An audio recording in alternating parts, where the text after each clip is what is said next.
Hello, and welcome to the Albright Scholar for February 2022. My name is John Pankratz. I teach history at Albright, and every month it's my privilege to welcome BCTV viewers and residents of Greater Reading to take a glimpse inside our learning community up on North 13th Street, to look at the work being done by teachers and students, and to think about its impact on all of us. Well, it's February.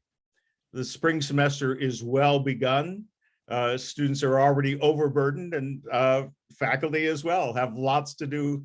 And so I'm particularly pleased to welcome my colleague from the history department, Dr. Cami Fletcher, an associate professor of American and African American history, and a really important figure on the Albright campus these days. Cami, thank you for joining me on the Albright Scholar.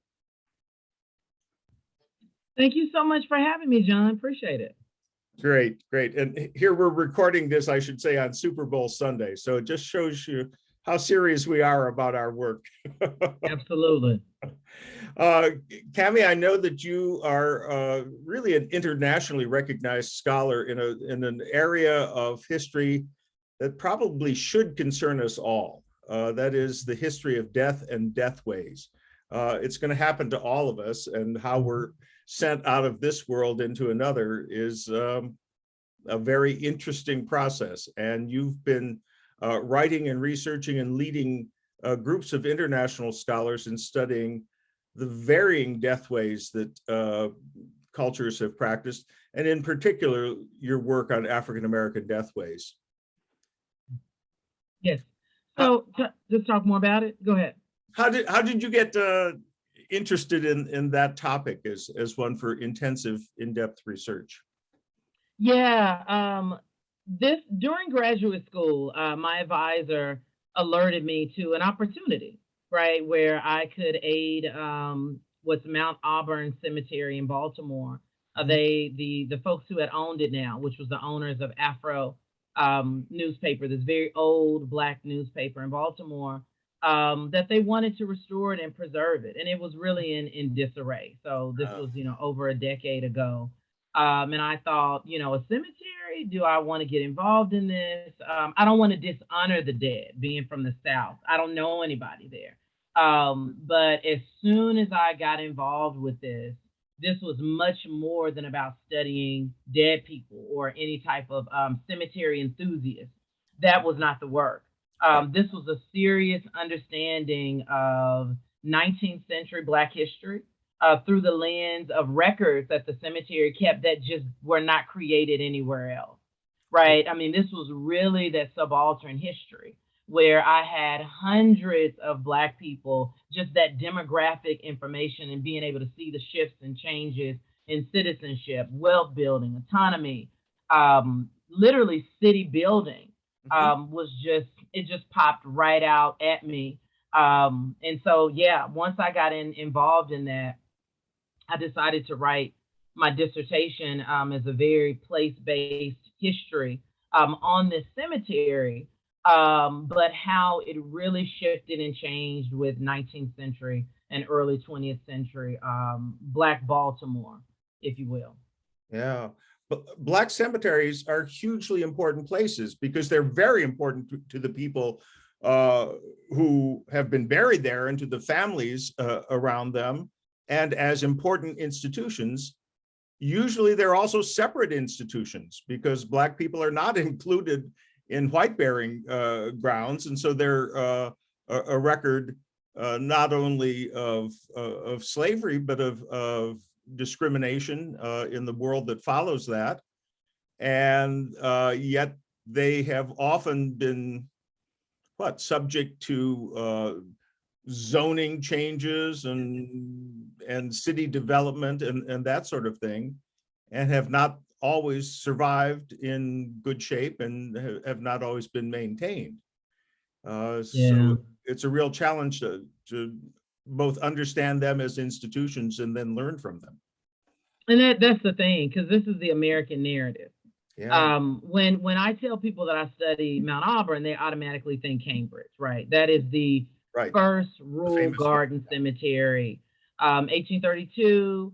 right? Because the way we understand cemetery history here in the US is that this was a rural garden movement, two parts, and then you have the lawn part that we all know now, where you either have the flat headstones or the upright headstones, but it's this uniform, type thing. But when you look at Black cemeteries, you begin to get a much more complicated understanding of our American history, right? And I think your words of thinking about survival is something, right? Because there's city dollars. There's this idea of this space is not sacred, right? Because we don't even care about the Black folks in life. Um, and I think there's a really interesting story about Jim Crow. So I have a co-author and we're working on a volume right now, Grave History. And my contribution, my chapter is talking about Jim Crowing the dead. And this idea that we have to look at how the 1896 Plessy v. Ferguson separate but equal Supreme Court case really impacted public spaces. And I think a lot of times folks don't really even know that these are city dollars that have separated these cemeteries.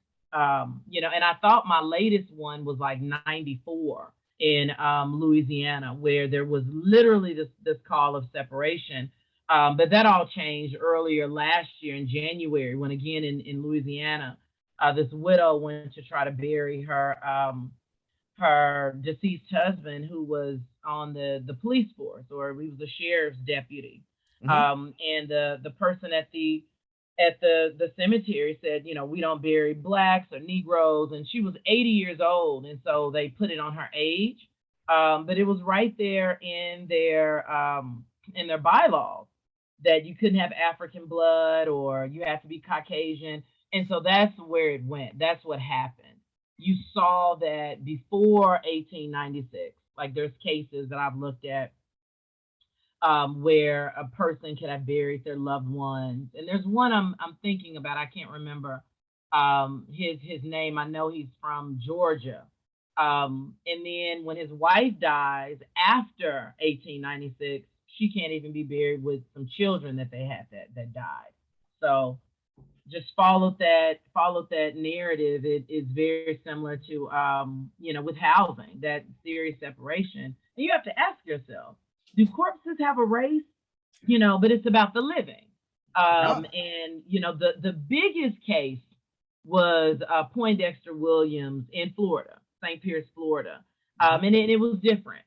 This was 1970. This young 20-year-old vet had died in Vietnam. So it was a different cultural climate that was going on. The cemetery was running in the paper that, vets that had died, their parents or widows, whomever, could come and get a free space. His mother goes to get this free space, and there is resistance. It's not resistance from the cemetery superintendent because he's necessarily putting forth racism and white supremacy, but he does not want the racialized white bereaved families to find out, and there he know that he's going to lose money and disinter. This is all playing out in the papers all over the country. The body is held out for months. It goes up to the Supreme Court, and the Supreme Court says, this is ridiculous. Bury this young man. Yeah, So it's interesting, and I'm writing about it. that's fascinating. The title of your recent edited volume, Till Death Do Us Part, American Ethnic Cemeteries as Borders Uncrossed. That sort of says it all. There's a separate and unequal experience even after life is over, that's persisted throughout the American past. I know people all over the world are interested in this, and you've had the opportunity to speak at conferences in the United Kingdom. I know that you're interested in research in Ghana in West Africa as well.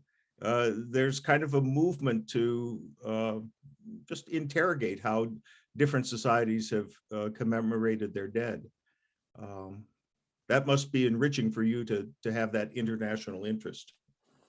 Yeah, it absolutely is. Get with like-minded folks. And it of course started here with this and it's movement. It's exactly what you're saying. That really harkens back, right? People say that's the starting point. But as a historian, I'm like, not until I look at all the records, and you can't ever look at all the records, right? But there is a starting point in the 70s with the hospice movement.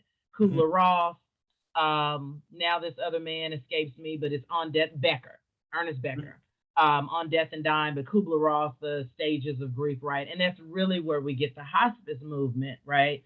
And these are younger people that have really picked up this movement, this millennial 2000s movement, and it's called death positive. Mhm. The idea, the theory that death scholars like Kubler-Ross, Becker, Jessica Mitford, in her pivotal book, and I take some issues with that, but it's the death denial. Americans deny death, and the historiography is that we used to care for our dead as kin, right? Right. Washed the body, laid the body out. The women did that, all that. The hospital came in early 20th century. Funeral directors came in with their science of embalming, and they took that away from us. And so Right. And with their access to state legislatures that then set up this legislative boundaries that keep people from taking care of their dead. right, right, absolutely. You can't even have those are state laws, but even have a dead person in your house. You can't even transport that person to the cemetery. And there's a whole natural burial movement with that. And I found myself involved with that. My writing spoke to this group, and I didn't even know this was happening. I'm like, wow, you all are meeting. There's conferences, and there's a whole. It's death positive. Caitlin Doty, folks have seen me on Ask a Mortician, and it was just really interesting to see what has happened. And so I say that because in England there's much more of a I guess there's much more, I don't want to say scholarly, but scholarly spaces, right? Right. So the University of Bath has this center, University of York, Australia's getting one, and we do have some spaces here in the U.S., but not in the way that the organizing and the conferences. And it really has been nice, right, to talk with other scholars who are grappling with, the idea that we are really putting forth to decolonizing death studies and death ways. Yeah. No, it's exciting scholarly movement to be part of and to be in a leadership position. I know you're also doing some really exciting teaching at Albright. You've created new courses, you've created a new minor as well, and some new programs within the history department. I guess we could talk first about the new minor in African American history. So that's going to be available to really all Albright students. You could major in computer sciences, but then take 5 courses and graduate with a minor in African American history. That strikes me as an opportunity for our students. I'm so excited about it. I have the support of the history department, because that's where it's housed in. The support of Albright, to want these types of courses, to see that kind of gap in the curriculum. And I'm excited, like you're saying, students will take African American History 1, they'll take 2, and then they'll have a choice of taking the other 3 classes, not just with me, the great, wonderful Dr. Pancratz, the great, wonderful Teresa Gilliams, even our colleague, Dr. Hillary Aquino, is putting together a course on public health at the intersection of the Black experience. Yep. Dr. Mark Lamono in the music department. We're getting a whole new race scholar in sociology. So, I mean, this is really a rich interdisciplinary space for students, right, outside of history, to come and seriously grapple with all of these different issues, right, at the intersection of the Black experience. And I'm really hoping that this is going to inform and push further for Africana studies. So really to have that Pan-African, African diasporic, discussion with it. So that's my sense. I've seen programs develop at Albright, and it's clear to me that the depth of interest across disciplines is going to create an African American, an Africana studies major, really before too long. And I think that is an opportunity for so many of our students, because they have the interest, and now they're going to have the courses and the sort of scholarly support for their interests. Yeah. And I'll say this too, John, it coincides with the Black Cultural Collection and Resource Center, Yes, right? And we in the history department are really pushing public history, are offering that as well. I teach intro to public history, but having that collection there where students can see these artifacts and how do historians go from these artifacts, these documents, to writing history, and then other ways, right? Being a curator, being an accessionist, being an archivist. So, we're really trying to do some new, exciting, and innovative things over there in history. right. The Black Cultural Collection and Resource Center has been such a gift, literally a gift. And it was fostered by Dr. Brenda Ingram Wallace in our psychology department, who's been such an important member of not only Albright's community, but the Reading community. And originally, these were a set of artifacts and documents and photographs and objects collected by the Gilliard family at the AME church in downtown Reading. And then they asked Brenda if Albright would have an interest in housing them permanently and working with them and using them to the benefit of our students. And I'm really delighted that we're making that happen. And I know that you are busy employing many of our history majors who are taking a course in public history in helping with the curation of that collection. Yeah, I'm so excited about that course.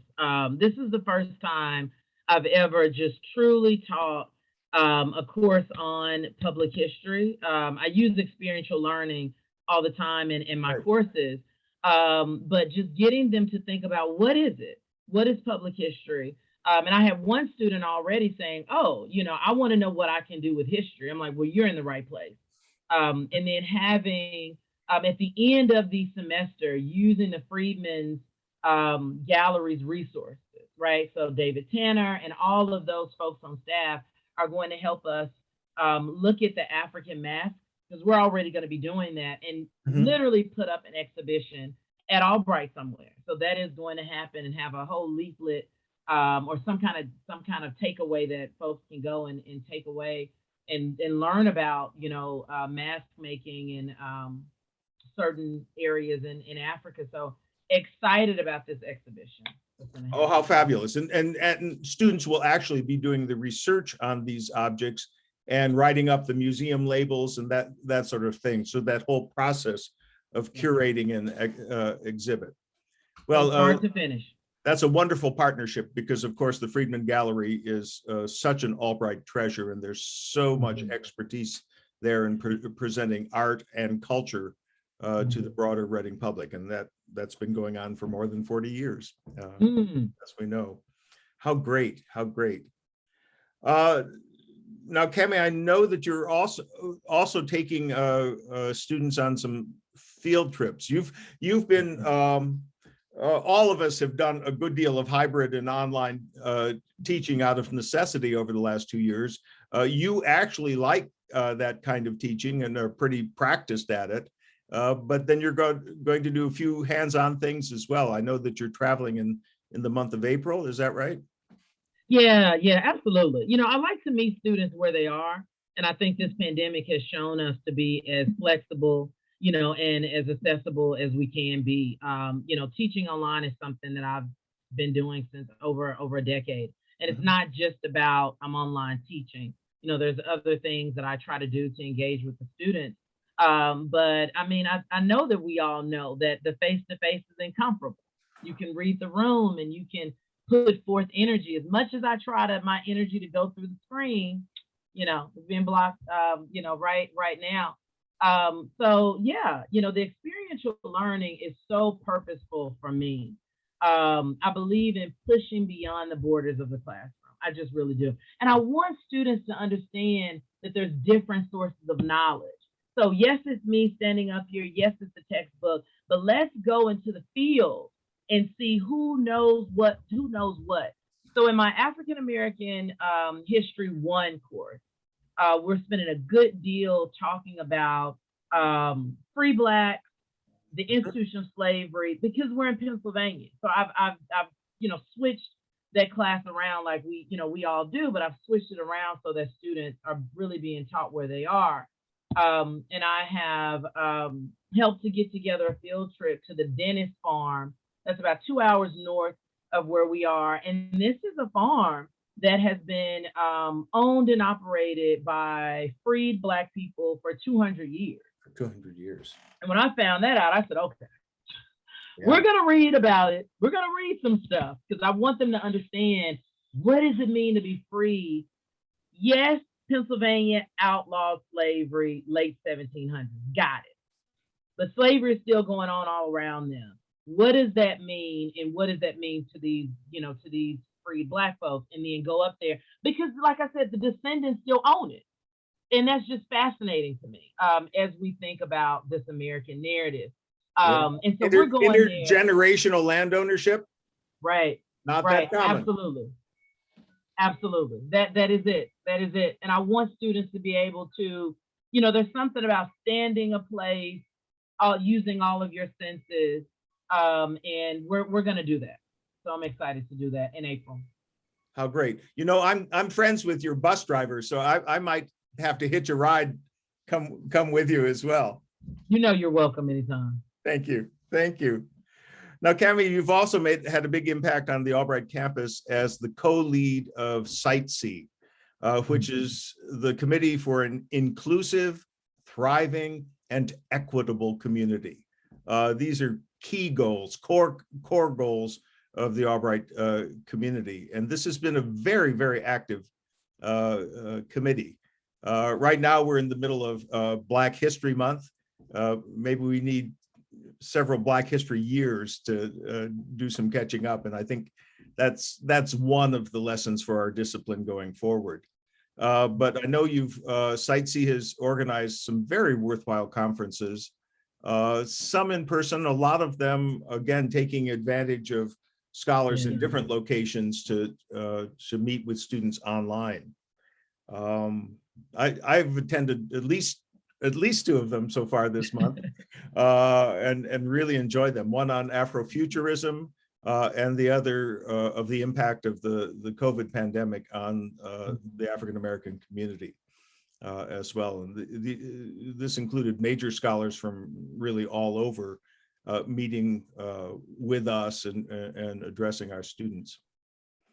Yeah, I mean, I see no reason why we cannot do that. Before the pandemic, just briefly, this is how I approach my classes. I never only said, oh, I've got to find a scholar that can drive. I've had scholars from Cambridge. I had a scholar talking about African Americans in World War II from Australia. The time difference was something, right? Yes. Right. With, hey, the class is at 12, you've got to come in. But, pushing beyond those boundaries is, again, how I have sought to use, digital media. It's not just I'm online. So then when we were in the pandemic, I think, other folks were catching up to it. But so with SiteSee, and, John, you're, on the committee, I'm just excited to be with a group of faculty, staff, students who are like, how can we continue this presidential thrust? Our president created this, and she's co-leads it with me, and it's been amazing. Yeah, her commitment is really, really strong to this inclusivity. Absolutely. Absolutely. And I think sometimes it just starts top down. It makes it a lot easier, makes the buy-in a lot easier. And when we talked about Heritage Month, I thought surely that's an accessible, like just an easy way to we're already doing this. How can we continue to do this? And so, Hispanic Heritage Month, we had a few events. We're in Black History Month, thinking about Women's History Month, Asian, American Pacific Islander month as well, and just saying, how can we highlight, how can we boost and just shine a light on not just, and I'll say this too, because I think this is important. This is not just about everybody's different, that brand of diversity, but I encourage discussion about issues that are unique to these groups. And sometimes it's tough history, as historians we say, it's Mhm. tough history, but it gets folks to grapple with it, in an informative way. I think our students are absolutely game for tough history. I mean, that's been my experience. When I talk to them, they don't want to be naive. They don't want to be teenagers anymore. They don't want to be told Santa Claus versions of history. They want to know what really happened. And it's only by knowing that reality do they feel armed with the truth.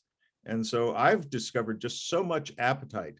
And this is partly the phenomenon of the last 2 years, that we need to redress the balance and go back and make far more inclusive stories about our past.